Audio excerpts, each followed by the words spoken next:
প্রশাসন এসে পিছনের 6টা মাইক বন্ধ করে দিয়েছে, কনসার্টের ডিস্টার্ব হবে। আমি বলেছি সব মাইক চালাও, কনসার্টের জন্য কোরআনের মাহফিল বন্ধ হতে পারে না।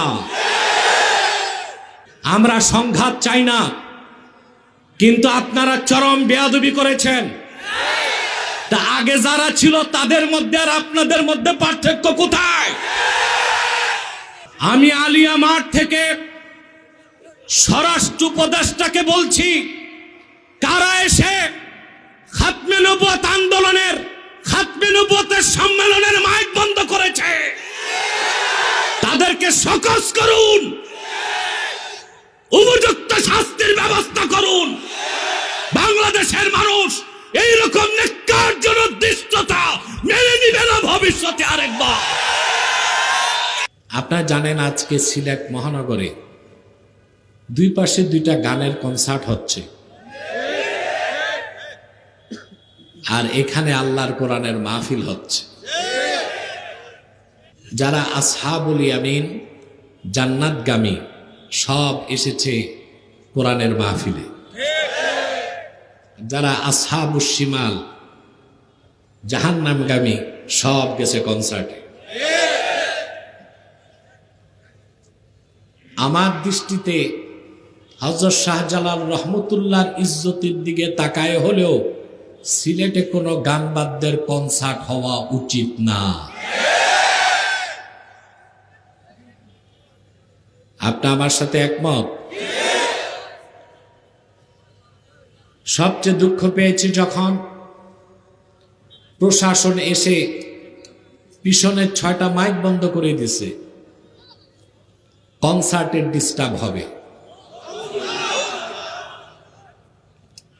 আমি বলেছি সব মাইক চালাও, কনসার্টের জন্য কোরআনের মাহফিল বন্ধ হতে পারে না। এ হচ্ছে 360 আউলিয়ার বাংলাদেশ, শাহজালালের বাংলাদেশ, শাহ ফারহানের বাংলাদেশ, শাহ কারামত আলীর বাংলাদেশ, শাহ মাখদুমের বাংলাদেশ। আমার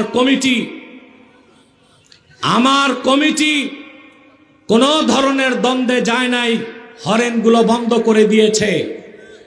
আমরা সংঘাত চাই না, কিন্তু আপনারা চরম বেয়াদবি করেছেন। তা আগে যারা ছিল তাদের মধ্যে আর আপনাদের মধ্যে পার্থক্য কোথায়?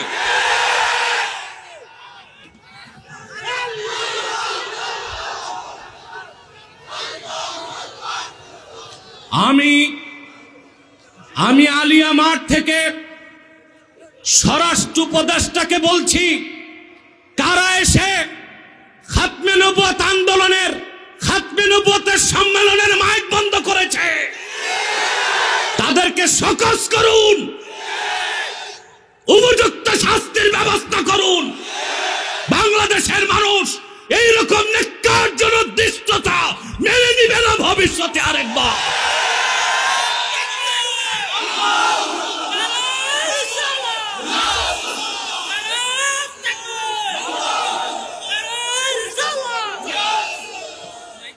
আমার ভাইরা, আমরা ধৈর্য ধরেছি, কিন্তু ভবিষ্যতে সাবধান করে দিচ্ছি। সম্মানিত সুধী,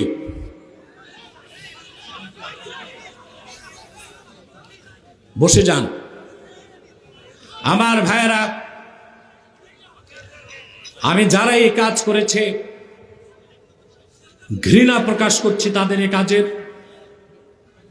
দোয়া করি আল্লাহ তাদের হেদায়েত করুক, আর হেদায়েত কপালে না থাকলে আল্লাহ যেন পানিশমেন্টের আওতায় নিয়ে আসে। সম্মানিত সুধী, আপনারা যা এসেছেন এখানে, আসার পেছনে পার্থিব জাগতিক কোনো স্বার্থ আছে? আমরা এসেছি আল্লাহ তার হাবিবের রেজামন্দি হাসিল করার জন্য, অন্য কোনো উদ্দেশ্য আমাদের। এখানে এসেছেন প্রতি শ্বাসে 10টি নেকি পাচ্ছেন। আলহামদুলিল্লাহ বলুন।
বসুন,